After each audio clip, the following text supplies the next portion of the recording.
Toss हर cricket match से पहले होने वाली ये जरूरी प्रोसेस जीत के लिए उतनी ही जरूरी है जितना खिलाड़ियों का मैदान पर अच्छा खेल दिखाना। खिलाड़ी प्रैक्टिस से अपना खेल बेहतर कर सकता है, मगर टॉस जीतने की कोई प्रैक्टिस नहीं है। ये तो बस डिपेंड करता है किस्मत पर। इसलिए हर कप्तान ये चाहता है कि मैच वाले दिन उसकी किस्मत अच्छी हो और वो टॉस जीते, क्योंकि टॉस जीतने के बाद आपके पास अपने हिसाब से पिच और माहौल को ध्यान में रखकर खेल बुनने का बेहतर मौका होता है। लेकिन क्रिकेट इतिहास में ऐसा बहुत कम हुआ है कि टॉस हारना किसी टीम के लिए जीत का कारण बन गया हो। उन चंद मौकों में से ही एक मैच की कहानी छिपी है नारद टीवी की खास श्रृंखला रिवाइंड वर्ल्ड कप 2003 के इस एपिसोड में। वो मैच जिसे जीतने के लिए भारत को बुरी किस्मत का साथ मिला। वो मैच जिसने जवागल श्रीनाथ के करियर को जीवन दान दिया। वो मैच जो भारत के 2003 विश्व कप अभियान का 8वां मैच था। तो चलिए फिर घड़ी की सुई पकड़कर आपको लिए चलते हैं आज से ठीक 19 साल पहले भारत बनाम श्रीलंका के उस यादगार मैच में, जिसे अगले कुछ सालों तक भारतीय गेंदबाजों के वर्चस्व के लिए याद किया गया। दोस्तों, आपने पिछले एपिसोड में देखा था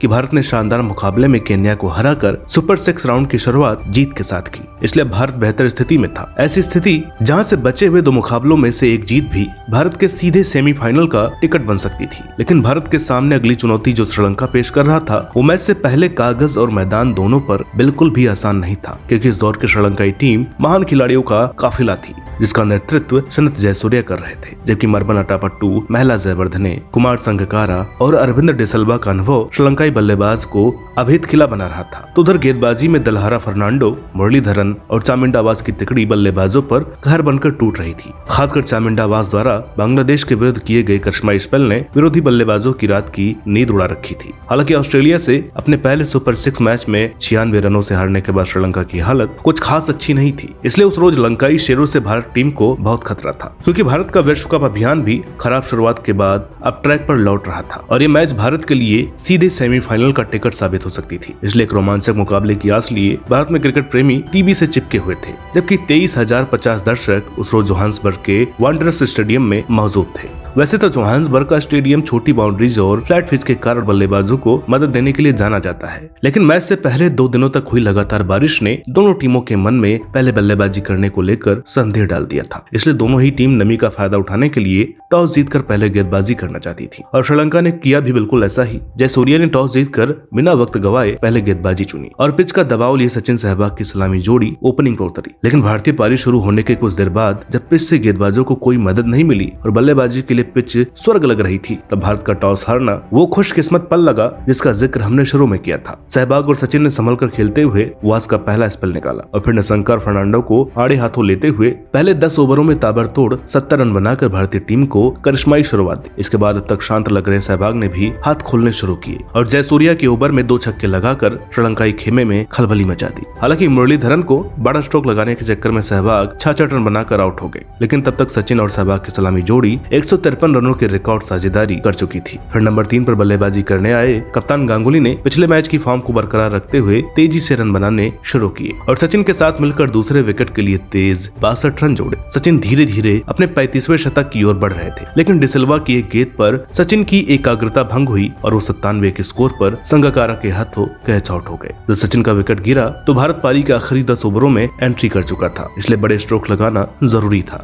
तेजी से रन बनाने की कोशिश में पहले सौरव और फिर युवराज सिंह वास की गेंद पर बोल्ड हो गए। इसके बाद कैफ भी मुरलीधरन की फिरकी नहीं समझ पाए और 19 रन पर बोल्ड हो गए। भारतीय पारी एकदम से पटरी से उतर गई थी। उत्तर द्रविड़ ने आखिरी कुछ गेंदों पर तेज 18 रन बनाकर भारत का स्कोर 292 तक पहुंचाया। हालांकि भारत के इस बड़े स्कोर का आधार सचिन के 97 और सहवाग के 66 रनों के अलावा गांगुली के 48 रन भी थे, जबकि श्रीलंका की तरफ से 2 विकेट लेने वाले वाज और 3 विकेट लेने वाले मुरलीधरन के अलावा पूरी लंकाई गेंदबाजी भटकी भी नजर आई। 293 रनों का लक्ष्य यूं तो बहुत बड़ा है, मगर पिच और श्रीलंकाई बल्लेबाजी देखते हुए एक रोमांचक रन सेज की उम्मीद थी। लेकिन अब तक 2003 विश्व कप में शांत चल रहे जवागल श्रीनाथ को उस रोज कुछ और ही मंजूर था। श्रीनाथ ने पहली गेंद से ही सीम और स्विंग की मास्टर क्लास दिखाते हुए लंकाई बल्लेबाजों के लिए पिच पर खड़े रहना मुश्किल कर दिया। श्रीनाथ ने पारी के दूसरे ओवर में ही अटापट्टू और जहन मुबारक के विकेट लेकर जबरदस्त शुरुआत की। इसके बाद अगले अगले ओवर में शफल करते हुए जयवर्धने को विकेट के सामने पकड़कर जहीर ने एलबीडब्ल्यू किया। इससे पहले श्रीलंका को कुछ समझ में आता, श्रीनाथ ने अगले ओवर में अरविंद डिसिल्वा को शून्य पर एलबीडब्ल्यू आउट कर बल्लेबाजी की रीढ़ तोड़ दी। श्रीलंका अब तक हुए 22 गेंदों के खेल के बाद 15 रन पर 4 विकेट खो चुका था। यहाँ से आगे की जिम्मेदारी जयसूर्या और संगकारा के कंधों पर थी। जयसूर्या ने पारी संभालने की कोशिश की, मगर भारतीय पेस बैटरी उस रोज फुल फॉर्म में थी, जिसको लीड कर रहे श्रीनाथ ने जयसूर्या को 12 रन पर आउट कर लंका को 5वां झटका दिया। इसके बाद रही सही कसर नेहरा ने संगकारा, चमिंडावास और निशंका के विकेट लेकर पूरी कर दी। हालांकि अंत में मुरलीधरन ने कुछ शॉट जरूर खेले, मगर मुरली के तेज 16 रन सिर्फ मनोरंजन कर सकते थे, 183 रनों की बड़ी हार नहीं डाल सकते थे। दोस्तों, उस रोज भारतीय गेंदबाजों के वर्चस्व का पता इस बात से लगता है कि श्रीलंका को कुल 109 के स्कोर पर ऑल आउट करने के लिए श्रीनाथ, जहीर और नेहरा की तिकड़ी ने सिर्फ 23 ओवर लिए, जबकि गांगुली को इन 3 गेंदबाजों के अलावा किसी गेंदबाज की जरूरत नहीं पड़ी। और इस तरह श्रीलंका जैसी मजबूत टीम को श्रीनाथ के करिश्माई प्रदर्शन के दम पर रोकते हुए भारत ने सेमीफाइनल में हीरोइक अंदाज में एंट्री कर ली। तो दोस्तों, आप में से जो दर्शक हमारे साथ इस सीरीज के पहले एपिसोड से जुड़े हैं, वो जानते होंगे कि भारतीय टीम को ऑस्ट्रेलिया के विरुद्ध मिली हार के बाद कितना विरोध झेलना पड़ा था। लेकिन उस चौतरफा आलोचना के बावजूद भारतीय टीम ने जबरदस्त वापसी की और हर भारतीय क्रिकेट प्रेमी को खुशियों की सौगात दी। अब देखना यह था कि सेमीफाइनल से पहले भारतीय फॉर्म यूं ही बनाकर रख पाएगा या सुपर 6 का आखिरी मैच भारत के लिए सरदर्द बन जाएगा। अब इस सवाल का जवाब आपको मिलेगा रिवाइंड वर्ल्ड कप 2003 के अगले एपिसोड में। तब तक आप इस वीडियो को ज्यादा से ज्यादा शेयर करें और हमारी मेहनत को अपने दोस्तों के साथ भी साझा करें। बाकी आज के लिए इतना ही। जल्द मिलेंगे एक नई वीडियो में एक नई कहानी के साथ। तब तक के लिए नमस्कार।